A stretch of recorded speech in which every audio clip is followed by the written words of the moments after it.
I hope that anybody that watches The Overcomers sees a part of themselves. My wish is everybody starts to look at single moms and their plights a little differently. These are the overcomers. Before they can soar, they must overcome. So we're getting to the women like myself, that single mother who is trying to find her way, trying to find that support system.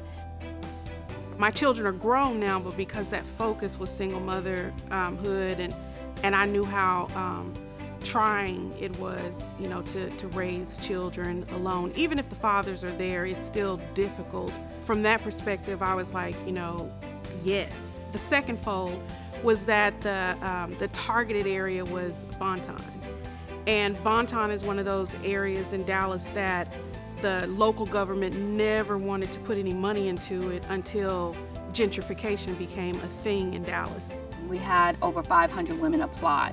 We eventually narrowed it down to 5 women. And when I first met them, I felt like I was giving birth all over again. Their stories, I was overwhelmed. They made me cry. They made me want to take them in and just hug them, bring them into my fold. But I knew that I was responsible for these 5 women. I knew this was my calling. For Gina, it was important for her to go back into her neighborhood, to pour into women as she always does, and to revitalize the Bonton community and to empower women. So I am hoping that that's exactly what happens. The process of making this docu-series has been very interesting. It's 5 women. And I work a lot of reality shows where you have women and they're beefing. So this has been a little different than what I'm used to, but I'm very happy about it. All of these ladies, like we said, are single moms. Some of them don't have cars. None of them have babysitters. So when it's time to shoot, sometimes I'm babysitting. I'm over in a swing, rocking a baby, running down the field, trying to play with the little boy, because they have to bring their children to set. This is one of my biggest projects because of the meaning and the purpose for which we are doing it. Changing lives, changing communities, and changing the dynamics and the way people think. So between the coaching, the education that's being presented to them, and the opportunity to become brand new homeowners, it's an awesome opportunity.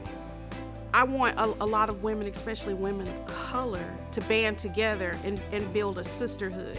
Because one thing that you'll see in this show, that these ladies are not doing it alone. Like, they have become sisters, they become family, and they're like, hey, I'm gonna help you, you need me, let me know, I got your back.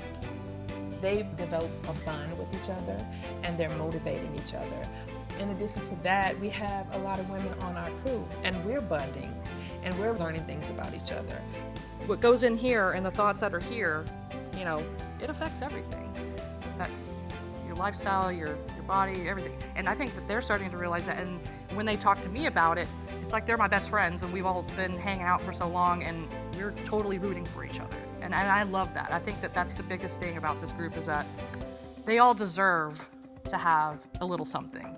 There's something about each of them, but they all do have to still work at it. This isn't just a competition against other people. It's really about yourself, and you're building bonds with other people. So these women have rallied together, and they've got themselves a great support system amongst themselves. I think especially in this day and time, it's refreshing and invigorating to find those positive stories out there. Everyone that I have pitched this to, the media outlets, the various reporters and editors, they are all just so anxious to be a part of telling this story and helping to spread the word about exactly what we're doing here in Dallas, Texas with this, and ultimately spreading across the country.